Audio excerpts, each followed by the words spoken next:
Asante Mheshimiwa Mwenyekiti. Kwanza kabisa nianze kwa kumshukuru Mwenyezi Mungu ambaye amenijalia uhai na kuniwezesha kusimama hapa siku ya leo kwa niaba ya vijana wa Kitanzania. Lakini kwa kipekee kabisa Mheshimiwa Mwenyekiti, nianze kwa kumpongeza Rais wa Jamhuri ya Muungano wa Tanzania Daktari Samia Suluhu Hassan kwa jinsi ambavyo ameweza kutekeleza dhima ya kuweza kuwainua vijana hususan katika sekta ya uchumi. Hiyo imeweza kudhihirishwa kutokana na mikopo na jitihada ambazo Mheshimiwa Rais amekuwa akizifanya kwa kusaidia kutoa mikopo kwa vijana. Kwa kweli hili lazima tusimame kama vijana kumpongeza kwa jinsi ambavyo ameweza kuonyesha na ameweza kusimama thabiti na vijana wa Kitanzania. Mheshimiwa Mwenyekiti, nitakuwa mchoyo wa fadhila nisipompongeza pia Mheshimiwa Waziri wa Maendeleo ya Vijana kakaangu Joel Nanauka. Kwa kweli ameweza kuwasilisha hotuba yake leo asubuhi na tumeweza kuipitia, lakini kwa kuipitia huko tumeweza kutambua ni jinsi gani ambapo ameweza kujikita zaidi katika kuwasaidia vijana, kuwainua, lakini kuleta mapinduzi makubwa ambayo yanalenga moja kwa moja vijana wa Kitanzania. Kwa hilo nikupongeze sana. Mheshimiwa Mwenyekiti, mengi yameshaongelewa na vijana wenzangu, lakini kwa siku hii ya leo naomba nijikite kwenye mambo makuu mawili. Nikianza na swala la mikopo. Ni kweli serikali imejizatiti na imekuwa ikiendelea kutoa mikopo kwa vijana, lakini bado hatuwezi kutegemea mikopo tu. Najua ni ukweli mchungu, lakini lazima tuongee. Hatuwezi kutegemea mikopo tu katika kuwezesha vijana hao. Mikopo hii ili kijana aweze kunufaika katika kibiashara, ili kijana aweze kuwa na consistency katika biashara, ili kijana aweze kutanuka zaidi katika biashara, lazima tuwe na mfumo jumuishi wa ujasiriamali kwa vijana wetu wa taifa hili la Tanzania. Tunapozungumzia mfumo huo wa ujasiriamali, kwanza kabisa lazima tuwajengee uwezo, yani capacity building kwa vijana. Serikali inajikita zaidi katika kutoa mikopo ambayo kweli imekuwa ikitusaidia, lakini lazima tuwajengee uwezo vijana hawa ili waweze kupata elimu au mwanzo mzuri wa kuweza kuitumia mikopo hiyo. Nasemea hapa katika capacity building, nitajikita zaidi katika swala la elimu ndogo tu kama ya utunzaji wa fedha, lakini pia elimu ya kuweza kutambua kodi za serikali na jinsi ya kuanza mwanzo wa biashara. Hii itamwezesha kijana huyu hata anapoingia katika biashara kupitia mikopo ambayo imetolewa kuweza kutambua ni namna gani ambavyo ataweza kutunza kumbukumbu zake za fedha, lakini ni namna gani ataweza kukabiliana na kodi ambazo zitakuwa zinakuja, anakuwa na uelewa wa kodi hizo. Lakini swala la pili ninaweza kuzungumzia kuhusu mafunzo ya kisekta, yani sector specific training. Kweli mikopo imekuwa ikitolewa na vijana wamejikita waziwazi katika kuwekeza katika nyanja tofauti.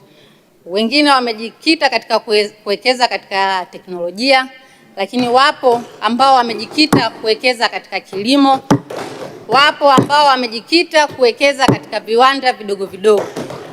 Kusema kuwachukua wote hao na kuwapa training siku moja ya ujumla ni uongo. Ni sasa tutakuwa tunatwanga maji kwenye kinu. Lazima tuwatafute maprofessional. Uzuri Wizara ya Vijana inaweza kushirikiana na wizara zingine kama za teknolojia, za wizara za kilimo pamoja na mifugo, ili kuwasaidia vijana hawa pale ambapo wamepewa mkopo huo, lakini inapoambatana na mafunzo hayo ambayo ya kimkakati atakayotolewa kuweza kuwekeza zaidi na kwa ufasaha na kwa ukubwa ambao serikali inataka iwekeze. Lakini jambo la tatu Mheshimiwa Mwenyekiti, ni kuhusu swala la additioning of value, yaani kuwajengea thamani ya vijana hao. Mikopo inatolewa, lakini pia lazima tuhakikishe kwamba tunawajengea thamani ya bidhaa hizo ambazo vijana wanaweza wamejikita zaidi katika kuziwekeza, na bidhaa hizi lazima ziambatane na soko la ushindani ambalo lipo kitaifa na kimataifa. Tunaweza kuwapatia training, lakini pia kuwasukuma kuwezesha kuzalisha bidhaa ambazo zinaendana na soko la kila siku. Tusije tukawa tunatoa mikopo, lakini mwisho wa siku mikopo hiyo vijana wana produce product ambazo ni za hapa tu, yani haziendi sehemu yoyote, hazina ukuaji. Kwa hiyo lazima tufuatilie na lazima tu intensify hii kwa ajili ya kusaidia kumpatia kipato kijana huyu. Lakini swala jingine ni kuhusu upatikanaji wa masoko. Ni kweli serikali imejikita katika kuendelea kutoa mikopo hiyo, lakini je, mmewatafutia soko vijana au ni ndo tunatoa mikopo na tunawaacha tu waendelee hang tu? Kwa swala hili lazima tuwatafutie masoko ya kimataifa na ya kitaifa pia. Cha kwanza utamjengea uwezo kijana huyo, lakini jambo la pili utamsaidia kwanza yeye mwenyewe aweze kuongeza kipato. Ni comfort ambayo anaipata kwamba pale ambapo anapata mkopo, lakini serikali inamtafutia soko la kuweza kuuza bidhaa hiyo ambayo ameweza kuizalisha kupitia mkopo huo. Kwa hiyo hapo naomba Mheshimiwa Waziri niendelee kukushauri, lakini jambo la mwisho ambalo naweza nikashauri zaidi ni kuhusu kuanzisha maonyesho ya vijana, yani Youth Expo.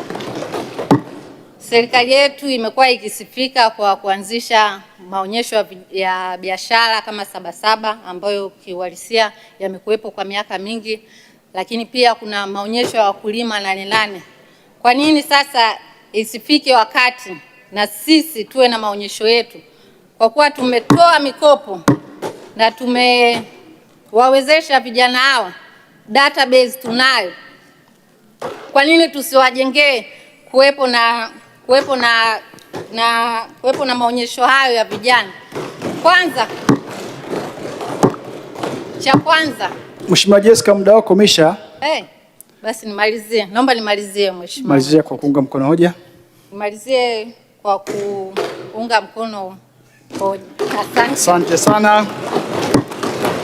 Nimuita Mheshimiwa Mary Daniel Surati, Mheshimiwa Bengi Masana Isa atafuatia, Mheshimiwa Yuna Manga Omar ajiandae.